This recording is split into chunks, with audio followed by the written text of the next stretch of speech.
Assalamu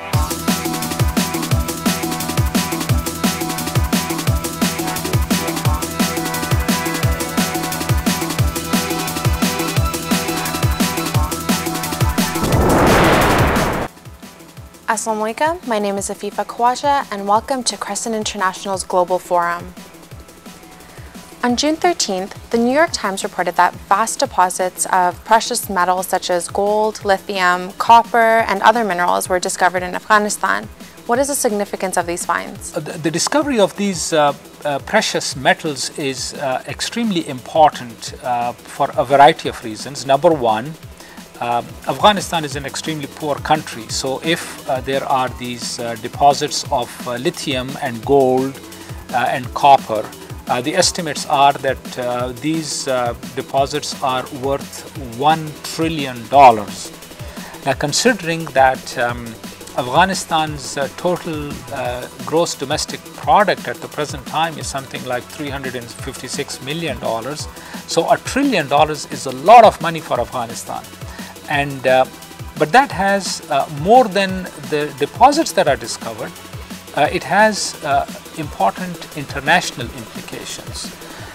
For instance, today China has invested something like $4 billion in Afghanistan's copper mines. That means that the Chinese are actually putting money into development projects in Afghanistan.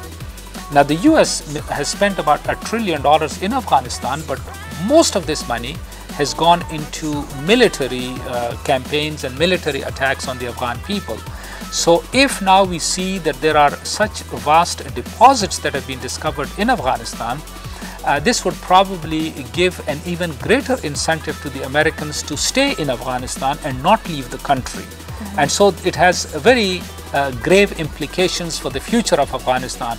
And of course, if the estimates of $1 trillion of these various precious metals is correct, then this would far exceed the oil and gas reserves that the Americans want to tap from Central Asia to bring through Afghanistan. So in that sense, these reports are extremely important and critical. How is the resistance to foreign occupation troops in Afghanistan going on?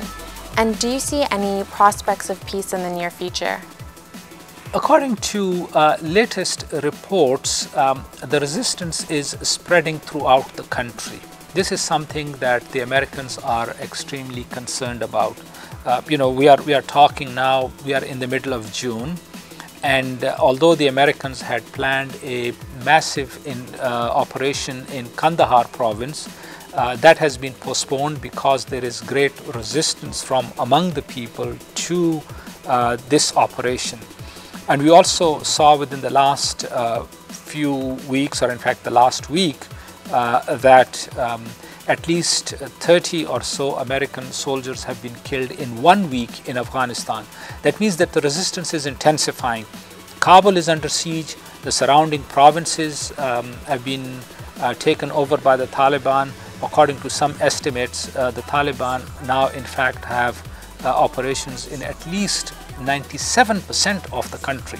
So that means that the resistance is spreading rapidly, and more people are turning against the foreign occupation forces because Americans and others very often they kill civilians, they barge into people's homes in the middle of the night, which creates a lot of resentment. So in that sense, the Americans themselves act as recruiters for the resistance because of their ill-conceived policies.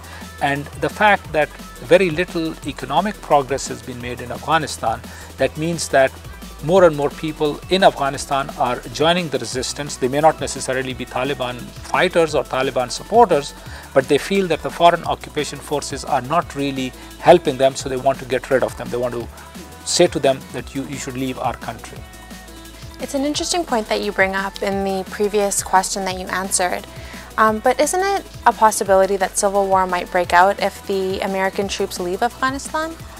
Well, that will really depend on how and under what circumstances the foreign occupation troops leave Afghanistan.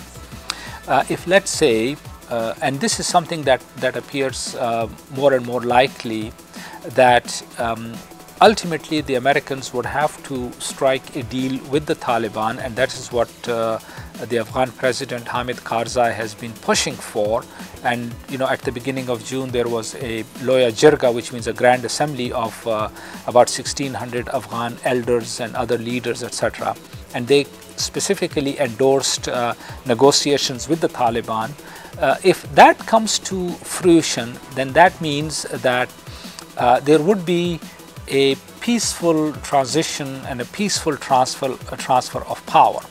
Now, if that did not happen, and if the Americans continue to stay and the Taliban were to, for instance, storm Kabul city and there is bloody fighting, then the chances are that obviously there will be, for a while, there will be certain conflict.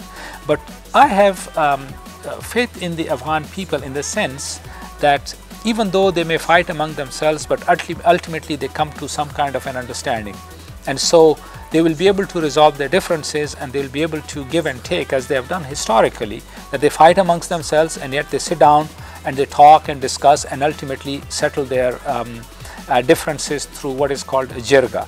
So I think the jirga process will once again take over in Afghanistan, and they would be able to settle their differences. And in any case, I think Afghanistan cannot be any worse than it is under foreign occupation troops. So in that sense, it will be a break from all this fighting and mayhem and tragedies that the people of Afghanistan have faced for so long. Thank you very much. It's a pleasure, and I hope that our viewers can find or would find this information useful to them.